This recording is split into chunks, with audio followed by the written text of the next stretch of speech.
Everybody, welcome back to Grandly Conversations. For those who are new here, I'm Liv. I hope you all had an amazing last couple of weeks and a great Easter. I know for me over Easter I spent a lot of time reflecting on a lot of different things, but especially just new beginnings and changes that have been made in my life. So I think new beginnings are often romanticised and they can be seen as a fresh start and a new chapter, which they are to an extent, but in reality they usually start with something ending, and they're actually a lot more uncomfortable than we can often see at first glance. And there's also a bit of an in-between stage between something ending and the new thing coming in and something being changed, where you've let go but don't fully feel like you're in this new chapter, or you don't feel quite okay yet, or like the new version of you. And I know, like, for me recently, I know, like, even just reflecting on the first year of uni starting to come to an end, and I spoke about in last episode how I stopped talking and stopped seeing this guy that I was talking to, and it's less traumatic than I make it out to be.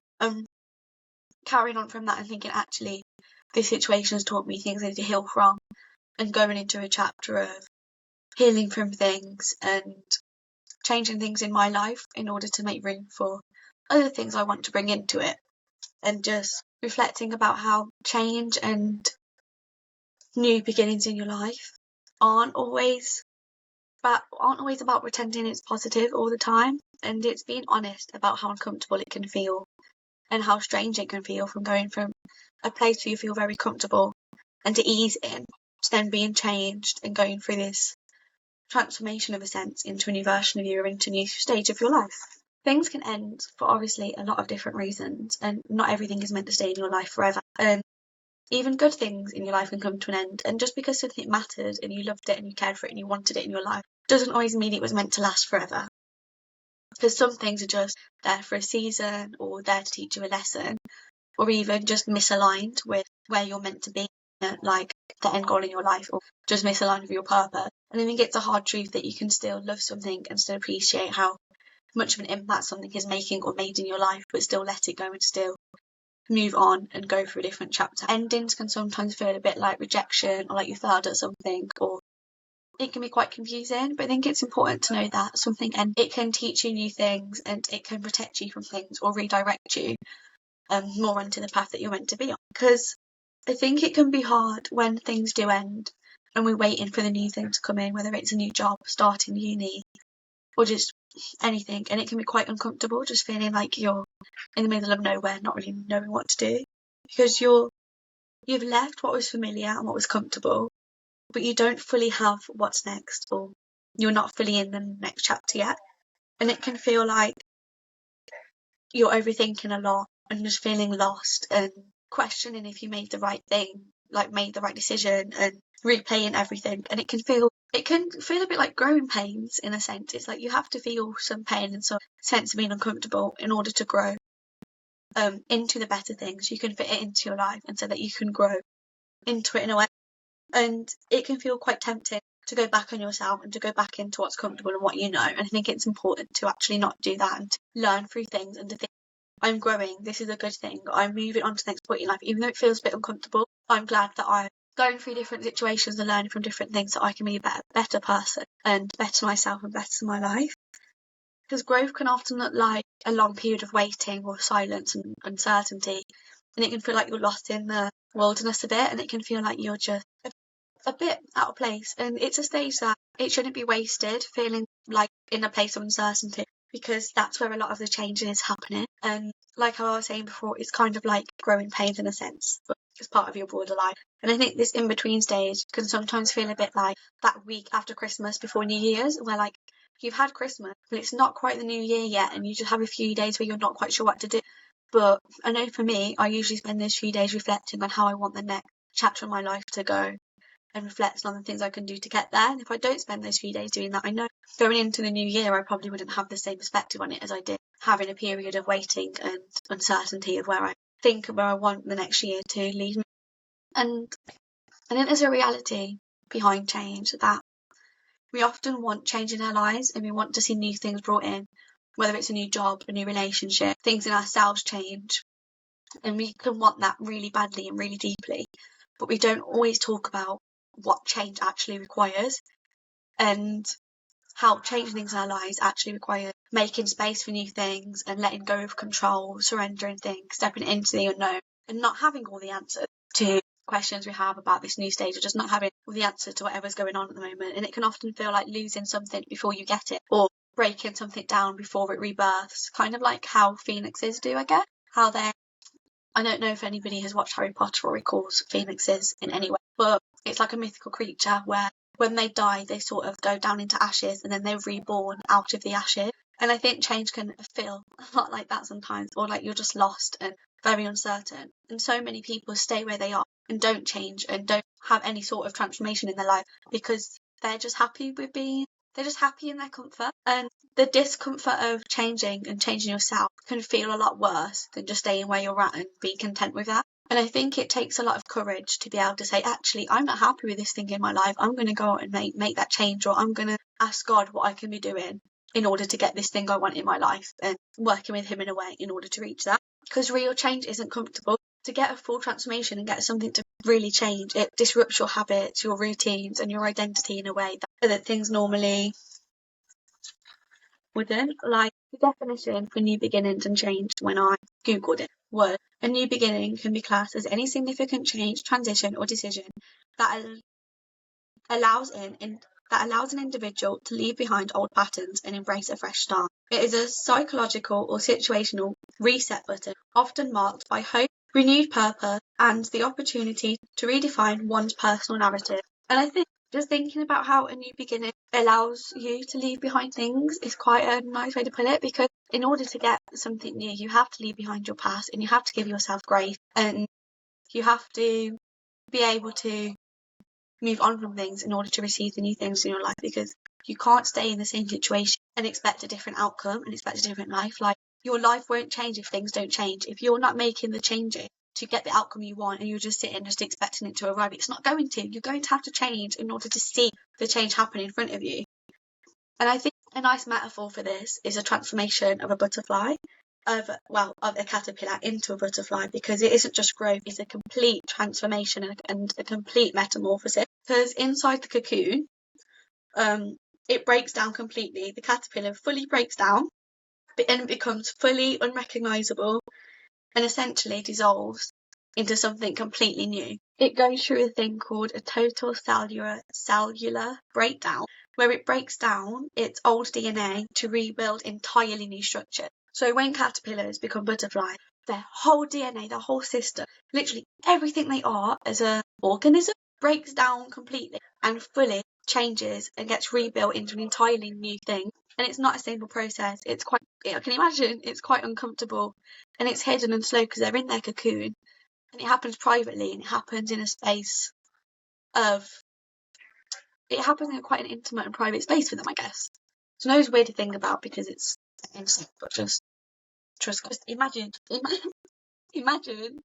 if you if you were in a place of complete isolation and you were just being changed from the inside out and then turning into this amazing, magnificent creature, which I'm sure you are already. But imagine just going from this itty bitty little caterpillar to this beautiful, delicate, amazing butterfly. And while they transform, while they go through this process, they go through a period of darkness, in a sense. I could be very wrong with how the transformation works, so you're just going to have to trust. But they go through a period of deep, unseen and quiet change while they're in the cocoon. And it's a time where the caterpillar fully relies on the energy it had stored up when it was a caterpillar. So it stores up this energy so that when it's in the cocoon, it can be completely transformed. So everything else gets broken down, and it relies completely on this energy it had stored up while it was a caterpillar before it gets completely transformed and completes its metamorphosis. And I think in a way we have to rely on God in the same way that a caterpillar relies on this energy they stored up. We have to fully surrender our whole selves and our whole being, we have to surrender our whole self and our whole lives to God so that he can complete a full metamorphosis and a full transformation in our life. Similar to a caterpillar, if we want our whole lives to be broken down, we have to surrender it and fully rely on what would be the caterpillar's stored energy would be God. We have to rely fully on him to fully transform us in order to see our lives fully changed. But that entails, similar to a caterpillar, things being broken down, like having our whole DNA broken, not in a literal sense, but having our whole DNA and self be completely broken down and rebuilt into this new thing. Like, it's crazy. Like, I say it in my own life as well when people say God's fully transformed me, like I don't recognise my old self. I fully get that, but I wouldn't have gone through the change I have without having God and without giving him certain things in my life and surrendering things to him and being like, I'm struggling with this, or I need help with this, or I'm trying to be in control of this, I want to give it to you and have you have control of it. I wouldn't see as big of a change in my life if I hadn't done that.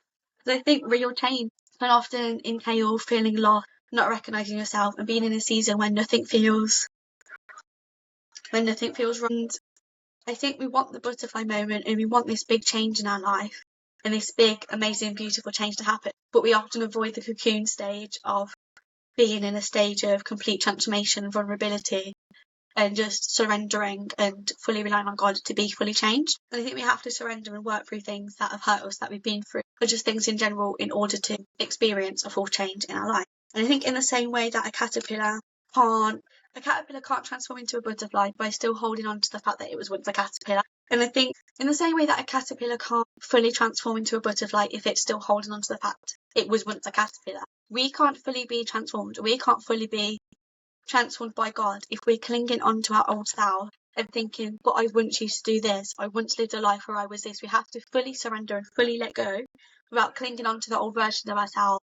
Because sometimes real transformation comes from surrender, not control over things. Because we have to surrender our past hurt and our past selves and the need of feeling wanted and loved to God. We have to fully surrender things to him and the things that we want and need in order to learn to lean on him for it and to be transformed in a sense. If we still hold on to the person we was before, at least in my situation, before we started undergoing the change, before we found God, if we just keep holding on to this person we once were or how we once acted and dwell on that too much, you actually won't go through the full transformation that you could be, and you won't fully experience that if you don't fully surrender, because Jesus doesn't just change your circumstances, he changes from within and he changes from inside. And I've experienced it a lot. I've been reflecting a lot over Easter how I would recognise myself as a 15-year-old now with how I now see myself. 14 and 15-year-old me and how I lived my life then, as much as she was going through a lot and definitely needed help and definitely needed Jesus. If I was still holding on to that, still holding on to the hurt I felt in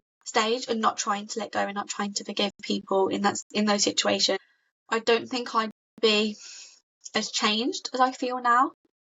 And I'm still working on a lot of that, but I think if I didn't fully say to God and try to give it to God, I think I'd be too stuck on the past to fully see the opportunities being brought in for me.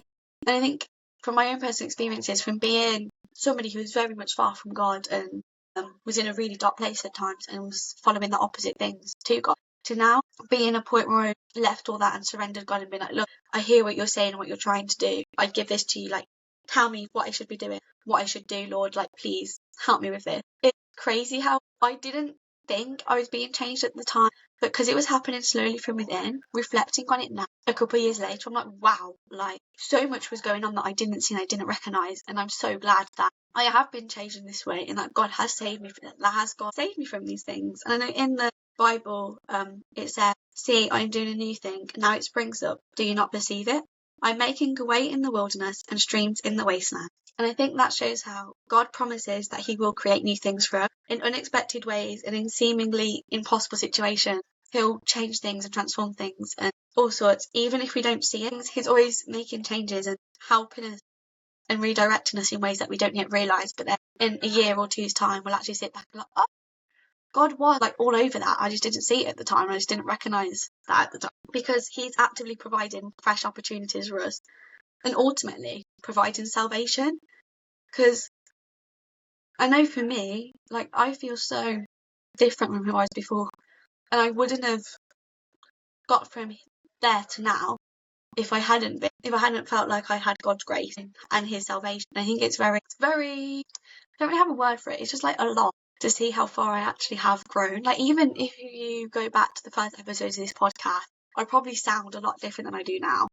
And it's just crazy how I don't think I would have been here if it wasn't for God. And it's just crazy how much it changes. And I wanted to share with you as well part of a devotional that I've been reading recently. So this specific day was about new beginnings. So it said, new beginnings rarely arrive with fireworks. Most often they come quietly, with the courage to believe that God is still writing your story. Close the chapter on what's behind you, not with bitterness, but with gratitude, that even those parts of your story can be redeemed, and open the next page with hope, because your story is not over. God is not finished. You are stepping into something new, even if you can only sense it in your spirit. And I think it's often that God is working and changing things behind the scenes, whether we can see them or not, but we can just feel like something changes, something's going on, and we don't fully know what that is yet. And I think it's quite funny in a way to reflect back on who you were before, or a year ago, before you changed in small or big things. Because a new beginning isn't just an external thing of having a new house, a new job, and whatever else. It's also a very internal process when you're going through a change in your life, whatever that is for you. And I think there's no perfect time to feel ready to make a change in your life, because you have power. If you think there's something in your life that you want to change, you can go out and do it. And you have power to decide whether you're going to change one day, or whether this is day one of making that change. You can say to yourself, like, I want to get up at 7 a.m. every day. Or like, one day I'm going to get up early. Okay, why not set your alarm for that time tomorrow then? Start tomorrow. Whatever. Like, you can say you're going to do it at some point, or are you going to start now? And I think oftentimes we avoid that because we don't like feeling uncomfortable. We don't like feeling like we're in a place that we're not familiar with. I think it's quite powerful that we can actually wake up each day and have a fresh start every day.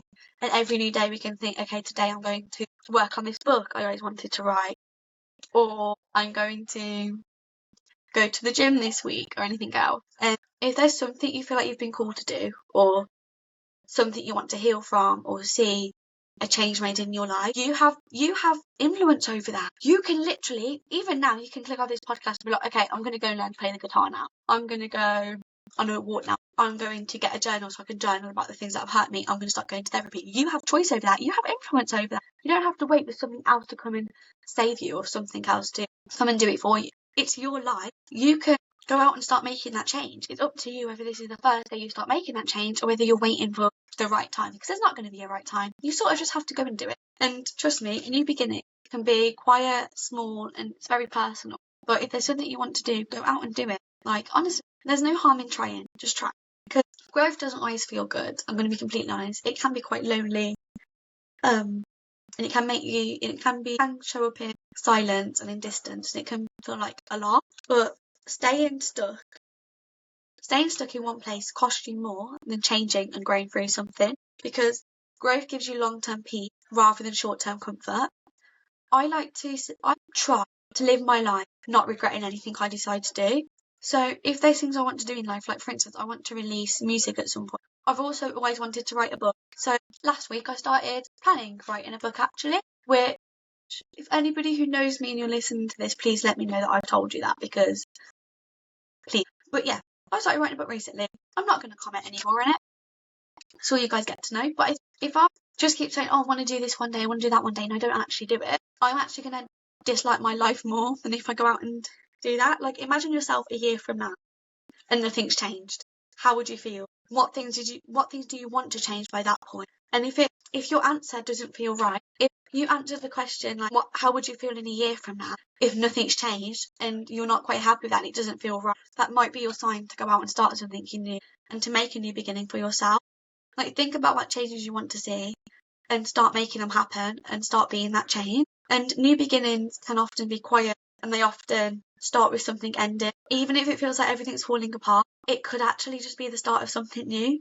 So just trust the process and trust in God. And trust me, the changes that you'll see happen in your life when you surrender things, and just trust that things are being made and things are being written that you can't even see yet. It's amazing. So yeah, if there's a change you want to make this week, please let me know in the comments or message me or anything, because I'd just love to know. And if there's any change you're making and you want advice on help or just somebody to tell about, tell me, please. I really want to know. And I just love to be a support system. So if any of you are making a change at all, please comment or DM me on Instagram or email me, literally anything you want, and just let me know what change you're making this week. And yeah, I hope to see your lives all fully transformed, and I hope you will get to see amazing things happen in your life over the next couple of weeks. So I will see you guys very, very soon. Have an amazing next couple of weeks, and thank you so much for listening.